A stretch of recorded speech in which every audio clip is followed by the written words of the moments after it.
guys, how's everyone doing today? I'm going to get right into the video, and then I'm going to talk about some things at the end, because I want to thank some people. But there's a lot to get into in this video, so I'm just going to get right into it. And I've been sitting mulling over and digesting Hazbeen's speech at the UN, and the more I watched it and listened to what he was saying, the more I was like, you bloody hypocrite. You absolute hypocrite. So let's get into some of the clips. And these historic weather events are no longer historic. More and more, they are part of our daily lives. And this crisis will only grow worse unless our leaders lead. Unless the countries represented by the seats in this hallowed hall make the decisions, the daring, transformative decisions that our world needs to save humanity. These decisions may not fit with the agendas of every political party. They may invite resistance from powerful interests. But the right thing to do is not up for debate. And neither is the science. The only question is whether we will be brave enough and wise enough to do what is necessary. So yes, this is a pivotal moment. A moment where multiple converging crises have given way to an endless string of injustices. So here we have hypocrite Harry going on about the climate crisis. Absolute hypocrite. Why is he a hypocrite? Well, he drives around in cascades of gas-guzzling cars. Not only him and his wife, but he has all the security and the staff and vehicles behind them or in front of them.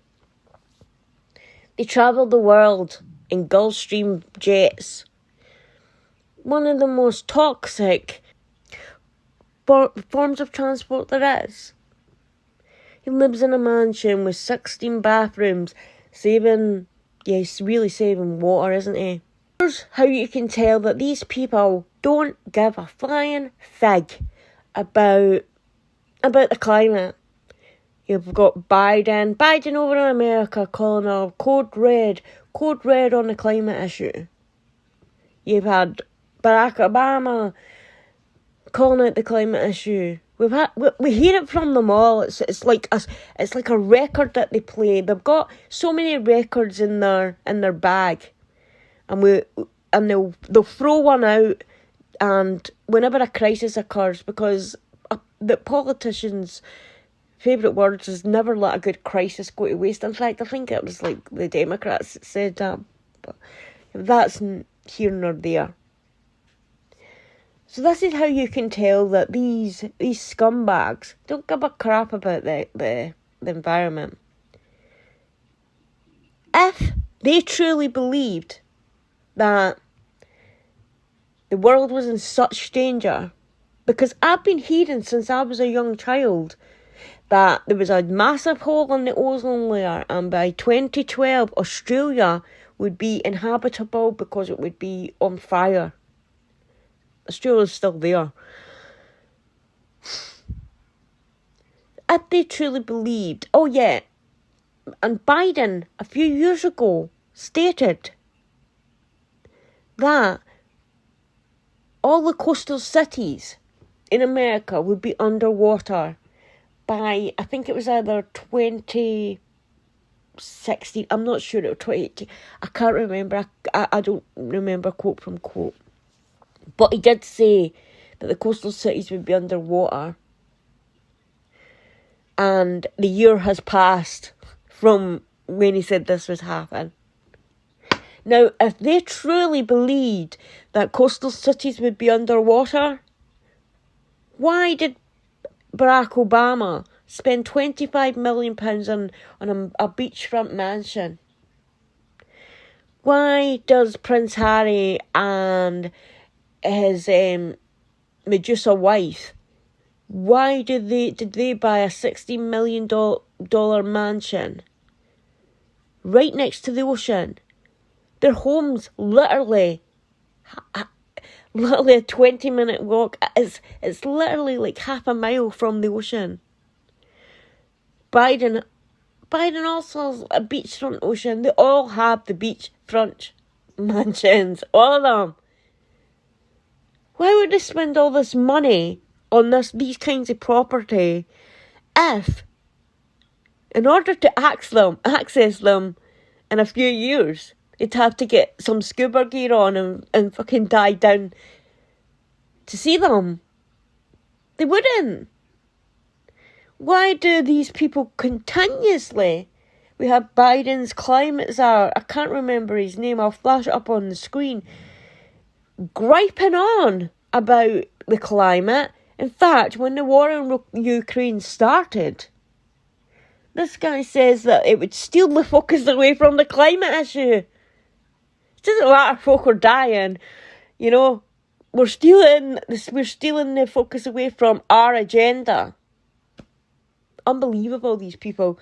But he himself travels around. I think he made about 40 trips in a month in a Gulfstream jet.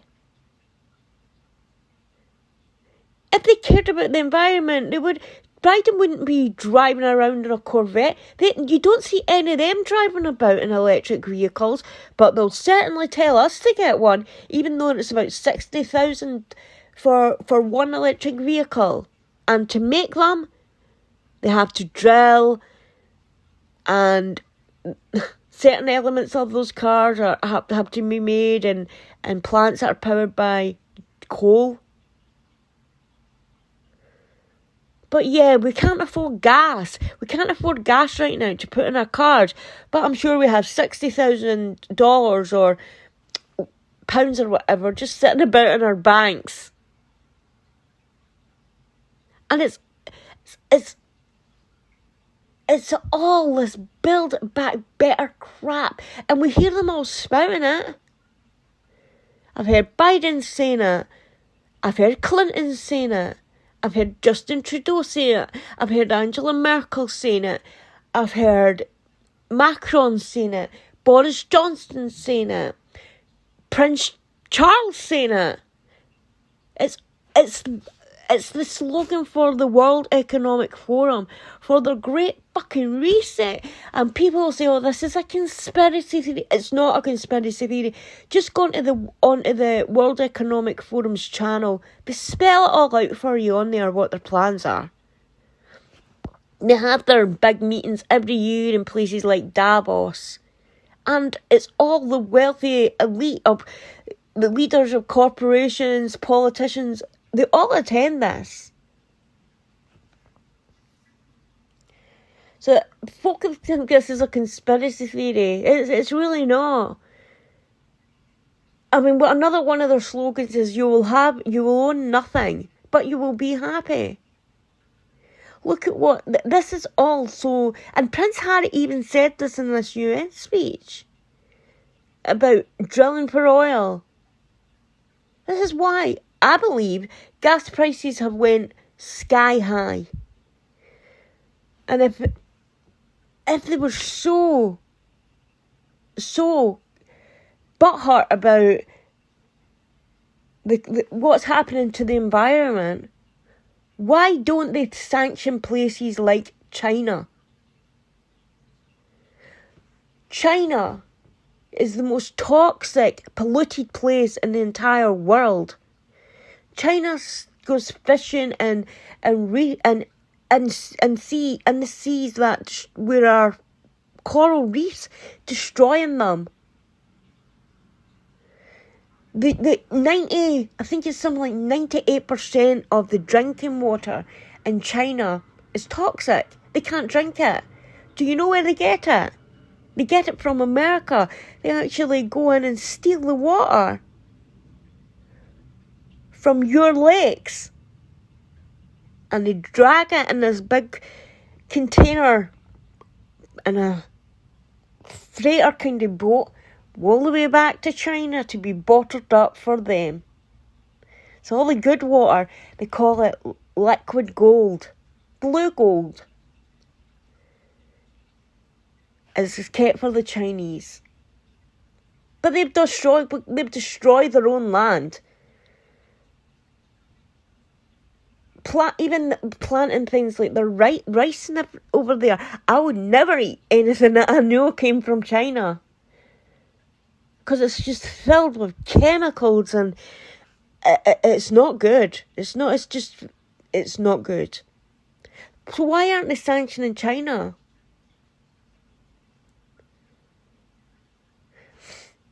Because obviously they need that money, and Biden himself just gave. It's absolutely disgusting what he's doing. Just gave. In America, they have a thing called the strategic reserve. It's an oil reserve, and it's meant to be used for times like war. And Trump filled it up because they'd managed to become energy independent, and so he managed to fill it up for super cheap. And it's not meant to be dug into unless America is at war. But Biden, because of this, the surging gas prices,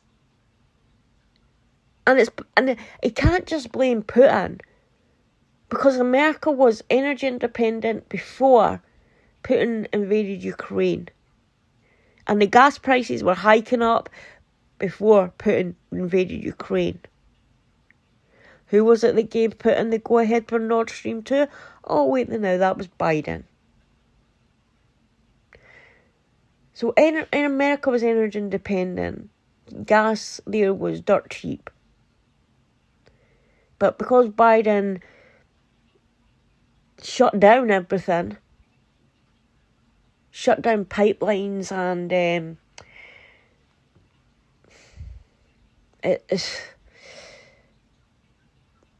gas soared. So go back to the strategic reserve. Biden says, I'm releasing millions and millions and millions of barrels of oil, more than any other president has ever released from the strategic reserve.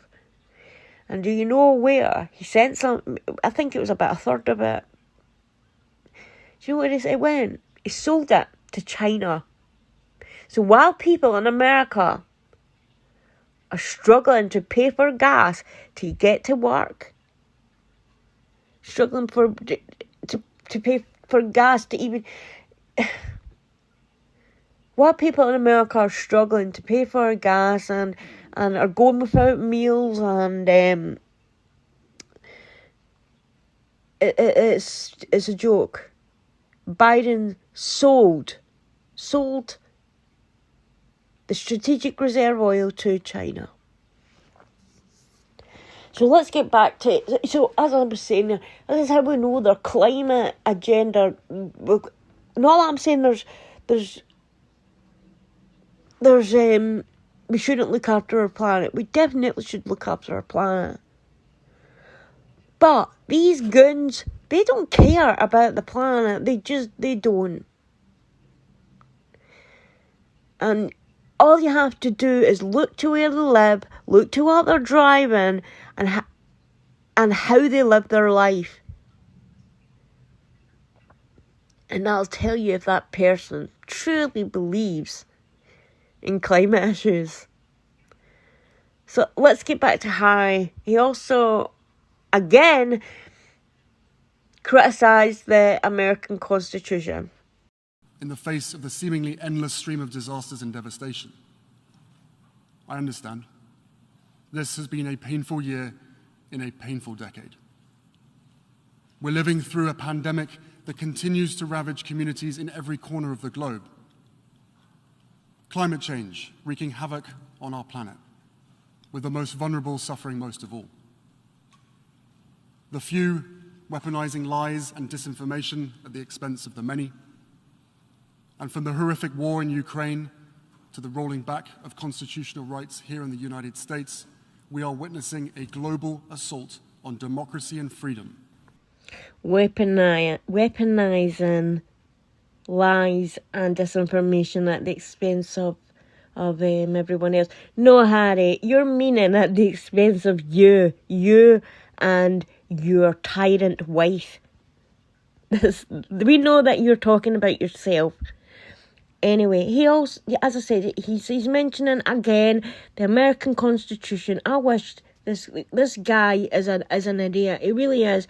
I wish that he would pick up even a book, maybe Constitution for Dummies, where the pictures are all drawn in crayons, where he can basically get a simple grasp on the laws and the constitution of the country where he is staying.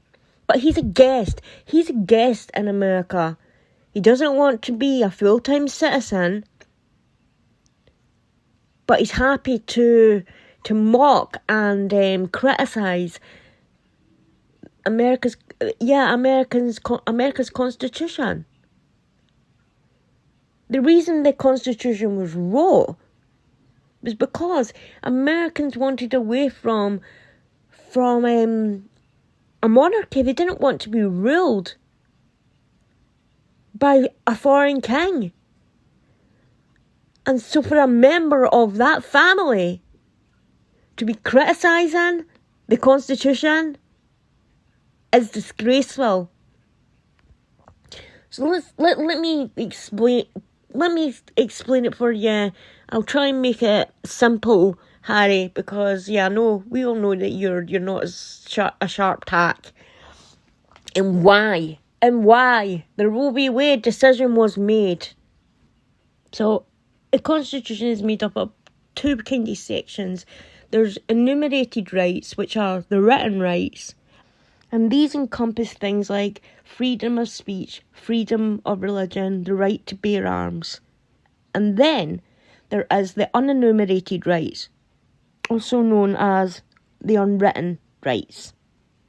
And these encompass things like the right to privacy, which Roe v. Wade was essentially under. So things like the unwritten rights fall under the 9th Amendment. And the reason the 9th Amendment was added was because they knew that future generations would create different rights that would suit that time. So effectively, the 9th Amendment was added so that when future rights are discovered, they're protected by the Constitution. And it is the Supreme Court who decide what those unwritten rights are. And the way they do this is by something called the Palico test. And this determines if a right is fundamental or not. For something to be a fundamental right, it has to basically be rooted in tradition and the principles and consciousness of the people. So when a right is introduced, the Supreme Court will look and see if it is written in the Constitution and if it's not written in the Constitution. And if it's not written in the Constitution, the Supreme Court will then apply the Palico test. And they will check to see if this right is rooted in tradition, just what I've just basically said. So regarding the Roe v. Wade decision, the Supreme Court ran that through the Palico test. I'm just going to read this part. The court has long asked whether a right is deeply rooted in our history and tradition and whether it is essential to our nation's scheme of order and liberty. And here's the part where the Supreme Court applied the Palico for the Roe v. Wade decision, and it says, and I'll just read a few sentences, principles of justice so rooted in traditions and conscience of our people as to be ranked as fundamental. So basically you've got to ask, is abortion rooted in traditions and conscience in America? And the answer is no. There is no large tradition of people having abortions in America. In fact, many states found it illegal for abortions from the start of when the Constitution was created. So it didn't pass the Palico test. So therefore, the Supreme Court decided that the decision should go back to the states. And it should be the states who decide their own laws, which is the bedrock of democracy. The voters in those states can decide, or they can vote to elect someone that upholds the same values and traditions as they have, and if they don't support someone who's in power or who's governing that state that is willing to fight for the traditions and beliefs of the people living in that state, they can vote to vote them out and put someone in place that will do that. That's what democracy is. So Harry saying that it's rollback democracy is utter bullshit. I also find it hypocritical that someone like Harry, who's basically shat on his country, that continuously throws grenades at his country and attacks his family, is doing a speech for Nelson Mandela, someone who loved his country and who went to prison for his own beliefs. Harry doesn't love his own country. He's even stated in videos he hates England. He despises England. So it's a bit hypocritical for him to talk about someone like Nelson Mandela and the struggles he went through when Harry's never went through a single struggle in his life. And rather than support his own country, he fled from it. And he fled from it to another country where he continues to shit all over their constitution. I was forced to watch it. I would never have watched it had my editor not forced me to. And I was actually just really shocked. The audacity of, Prince Harry. He is a guest in this country, and he is someone that has not been universally beloved. He is not universally liked. He is very controversial, he and his wife, as I know that they are in your country as well. Yeah. And coming here in front of the United Nations and having a very deep misunderstanding of what our Constitution is. It's a live document. The Supreme Court exists to, vote and have many judges who analyze and discuss and figure out what they think is constitutional and not in the United States of America. He has a very basic misunderstanding of democracy and democracy in America. And again, he's not a politician. I heard your panel earlier. I don't really understand why Prince Charles and Prince Harry think that they are politicians. We have fantastic politicians in this country. No one cares what he has to say. Absolutely no one, except for maybe like extreme progressive wokesters. That is the very, very small minority. But I found it really offensive. And, Meghan is floating, running for president, which I just think would be absolutely hilarious because, America is a big place. She would have to go to red states with people who make under $100,000 a year. She'd have to go to state fairs. She'd have to meet people who love guns and love the Constitution. And I think their problem and Prince Harry's problem is that they're staying in these, city enclaves in New York and California, and they're not really meeting Americans. But I think they should leave if they hate it here so much, and he hates it here so much. He hasn't been here that long.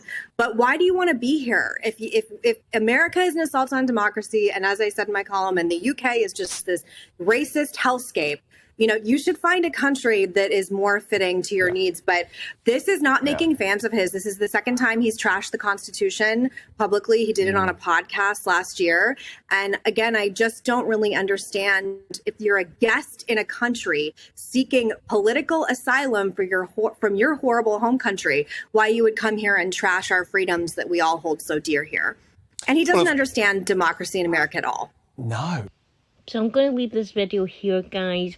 What do you guys think in the comments? Do you think Harry's playing with fire, constantly going after the American Constitution? And do you think he's an absolute hypocrite? I also want to say a huge thank you and relay it from the subscriber that some of you guys helped. It was so kind of you. And understand not everyone's in a position to help, and also understand that a lot of people are kind of iffy regarding that, because I was obviously made aware recently of this copy bond scam, and to me that's just vile and disgusting. I don't know how someone can abuse their subscribers' kindness and then just close their channel out and make off like a bandit. It's messed up in my mind. I don't know really what the situation entails. I don't know anything about the infighting.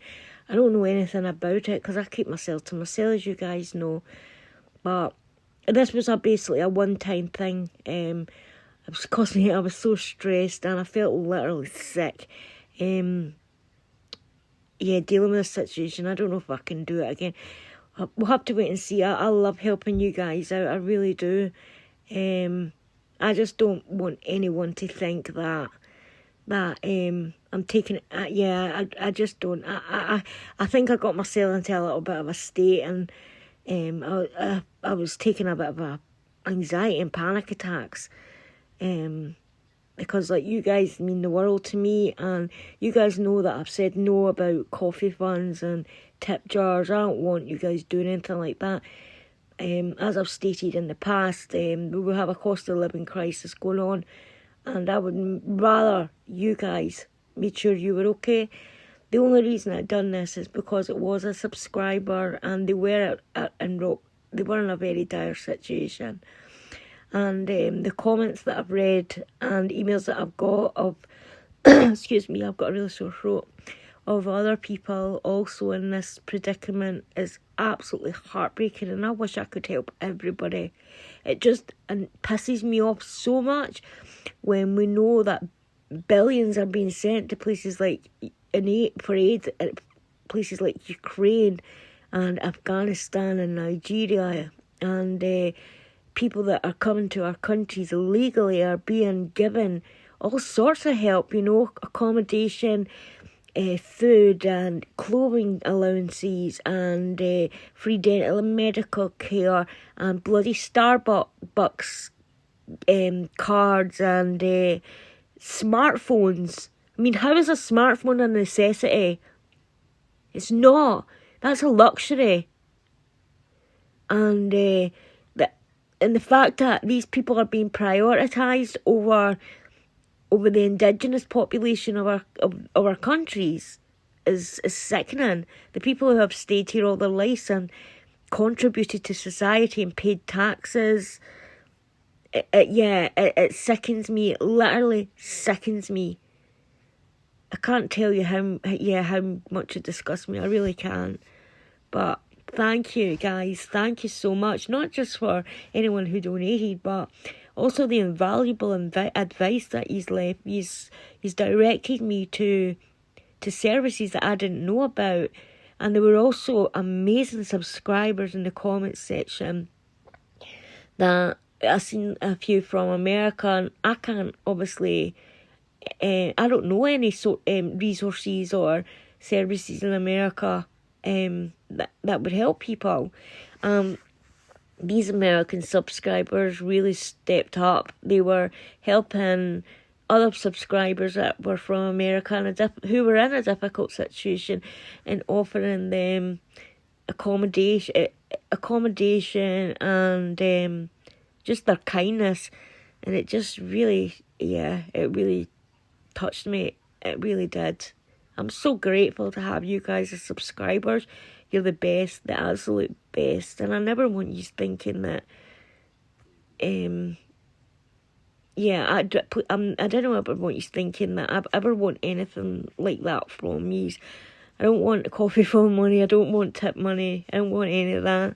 I do this because I enjoy doing it, and it doesn't cost me anything to do. I mean, I have thought about monetizing the channel and putting the funds of that into this little subscriber thing that I've got going. But then I don't know if it would stop me from being able to cover all the different content that I cover, because I cover some, obviously, I do the murder mystery, I do Scottish dark history, I do UFO and supernatural stuff. And I don't know if those trendy videos would be monetized or not.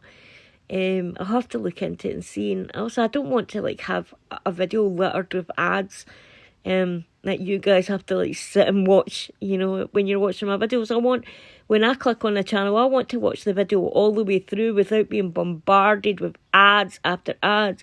It's not just one ad you get, it's two ads, and then some of them don't even click on the skippable option, you know, so you have to sit there and watch this two bloody ads, and sometimes there's like 3 or bloody 4 littered within a video. It annoys me, and if it annoys me, I think to myself, if that's annoying me, that will annoy my subscribers, and so I'll think of something. I'll definitely think of something that doesn't, so I'm going to get going now. I'm waffling on now, and I love you all so much, and I'll be back later. Bye.